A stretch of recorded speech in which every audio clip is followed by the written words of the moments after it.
अस्सलाम वालेकुम dear students, कैसे हैं जी? सब लोग खैरियत से हैं? बेटा जी, ये आपका जीएस है 2025 का क्वेश्चन नंबर 7 का बी पार्ट आ रहा है। ठीक है। अच्छा, ये क्वेश्चन भी बेटा परसेंटेज में से आता है। जैसे आपको मैंने पिछली वीडियो में बताया था कि परसेंटेज में से तीन क्वेश्चन थे। एक हमारा स्टार्ट पे आया था, एक हमारा ये क्वेश्चन नंबर 6 का ए पार्ट, 7 का ए पार्ट था, ये 7 का बी पार्ट भी परसेंटेज का है।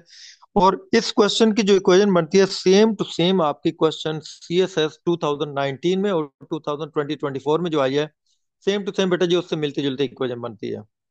ठीक है।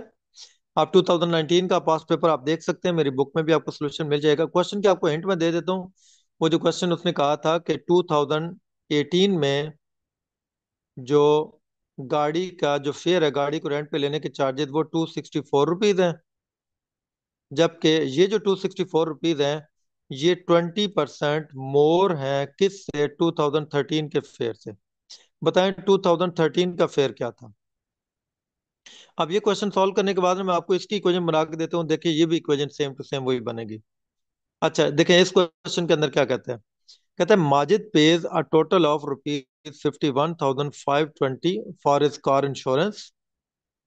दी टोटल जो है, कहता है द टोटल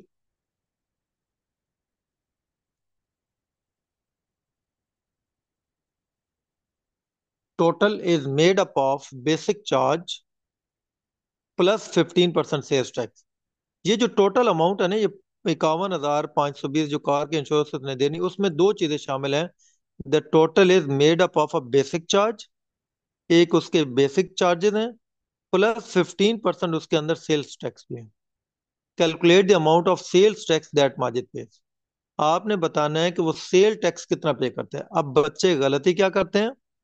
फिर तो वही बात मैं रिपीट करूंगा, बच्चे गलती ये करते हैं, वो 51,520 का 15% ले लेते हैं, वो उसका जो सेल्स टैक्स लगे। नहीं, गलत है।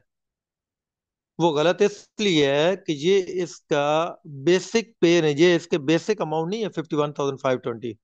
क्योंकि जो सेल्स टैक्स लगता है वो आपका बेसिक पे लगेगा, वो आपके ओरिजिनल वैल्यू पे लगेगी। ओरिजिनल वैल्यू आपके पास है ही नहीं। ये जो 51,520, ये सिर्फ ओरिजिनली ओरिजिनल के अंदर इसका टैक्स भी ऐड है। यानी आप ये कह सकते हैं, इसका इसकी जो इक्वेशन जो बनेगी, उसकी इक्वेशन ये है कि दैट इज ओरिजिनल, या आप कह लें इसका जो बेसिक चार्ज है प्लस इसका जो सेल्स टैक्स है, दैट इज इक्वल टू 51,520। ये टोटल इसकी अमाउंट ये बन रही है। अब हम इसमें से ना बेसिक चार्ज इसका लेट कर लेते हैं। लेट जो इसके बेसिक चार्जेस है ना, वो इसके एक्स है, और एक्स पे ही उसी का 15% सेल्स टैक्स लग रहा है। तो हमारी इक्वेशन ये बनेगी, ओरिजिनल अमाउंट जो एक्स है, उसमें अगर आप उसी बेसिक का 15% अगर ऐड करें, तब जाके इस पे लगती है जी, तब जाके इसकी टोटल अमाउंट बनती है 51,520। ठीक है।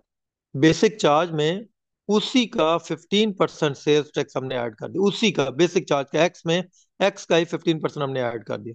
अब आप इसका एलसीएम लें, 100 एलसीएम, 100x + 15। आप देखें, काफी क्वेश्चन आपके एक दूसरे से रिजेंबल करते हैं, पिछले क्वेश्चन की और इस क्वेश्चन की सेम इक्वेशन बन रही है। उस क्वेश्चन में हमने क्या इक्वेशन बनाई थी, ये जरा देखिएगा, उसमें हमने इसको माइनस की इक्वेशन बनाई थी। ये देखें, क्वेश्चन नंबर 6 के पार्ट में एक्स में से एसी एक्स का 18% हमने माइनस किया। अब सेम ये इक्वेशन जो हम पे बन रही है, एक्स में हमने उसी एक्स का 15% प्लस कर दिया। उसकी वजह क्या है? उसमें वो डिस्काउंट हो रहा था, डिस्काउंट मतलब लॉस माइनस, इसमें सेल्स टैक्स लग रहा था, सेल्स टैक्स उसमें ऐड हो जाएंगे, चार्जेस उसमें ऐड हो जाएंगे। ठीक है, ओके। अच्छा, आप ये देखें, ये बन गया बेटे जी आपके पास। मैं स्लाइड को थोड़ा सा जूम आउट कर देता हूँ। That is 115x/100, that is equal to 51,520, 51,520। ठीक है। यहाँ से आप x की वैल्यू फाइंड आउट कर लें। x will be 51,520 into 100/115।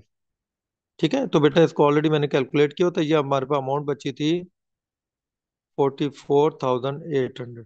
ये आपके पास आ गई इसकी बेसिक चार्जेस जो उसने अदा करने थे कार के इंश्योरेंस के। ठीक है, बेसिक या ओरिजिनल चार्जेस इसने अदा करने थे।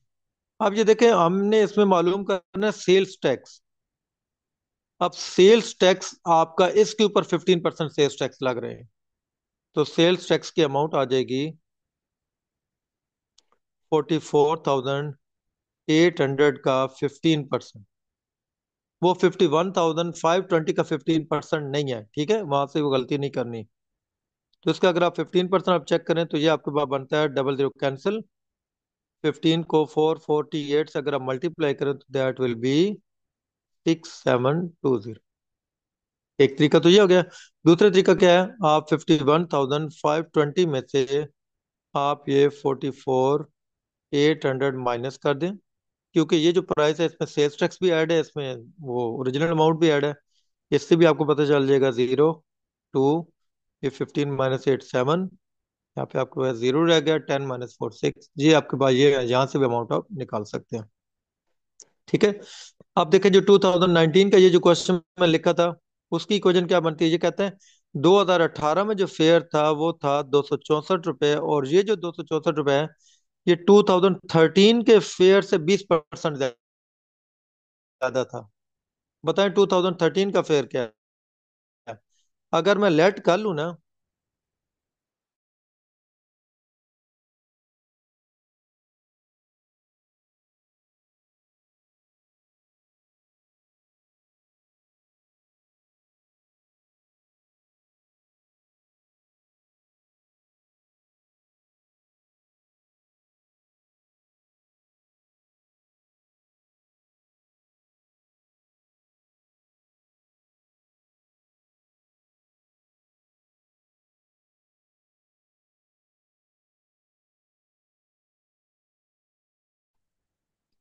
जी बेटा ठीक है, ये जैसे आपको मैंने बताया ये 2019 के पेपर में ये क्वेश्चन आई थी, और सेम टू सेम आपकी 2000 जो आपके 2024 की जो क्वेश्चन थी वो भी इसी तरह थी, जिसमें उसने कहा था, मैं वो भी आपको बता देता हूँ। सीएसएस 2024 में आया था कि 1/4 एक्स्ट्रा हमने प्रॉफिट भी ऐड किया। तो बताएं कार की ओरिजिनल प्राइस क्या थी जिसपे वो सेल हुई थी। तो अगर उसकी ओरिजिनल प्राइस एक्स हो तो एक्स में हमने उसी एक्स का 1/4 जब ऐड किया, तब जाके वो 24 लाख की सेल हुई थी। तो अब ये देखें, ये भी उसी तरह एक्स में हमने एक्स के 1/4 ऐड किया, एक्स में हमने एक्स के 15% ऐड किया। तो ये बेटा जी पास्ट पेपर्स को अच्छी तरह देखा करें। जब आप पास्ट पेपर को अच्छी तरह देखते हैं ना, फिर आपके लिए बेटा जी बड़ी ही ज्यादा, यकीन करें, बड़ी आपके लिए आसानी हो जाती है। आपको फर्दर आगे जितने भी एग्जाम्स आते हैं उसमें आपसे मिलते जुलते क्वेश्चन आपके सारे आ जाते हैं। ठीक है बेटा जी, ओके। तो मुझे उम्मीद है आपको ये क्वेश्चन भी समझ आ गया होगा। इस क्वेश्चन का हमारा आंसर आया था 6720। हम लोग इसी क्वेश्चन क्वेश्चन नंबर 7 के आगे चलते हैं, आगे फिर सी पार्ट की तरफ, और वो हमारा आगे ज्योमेट्री में से पोर्शन आ रहा है।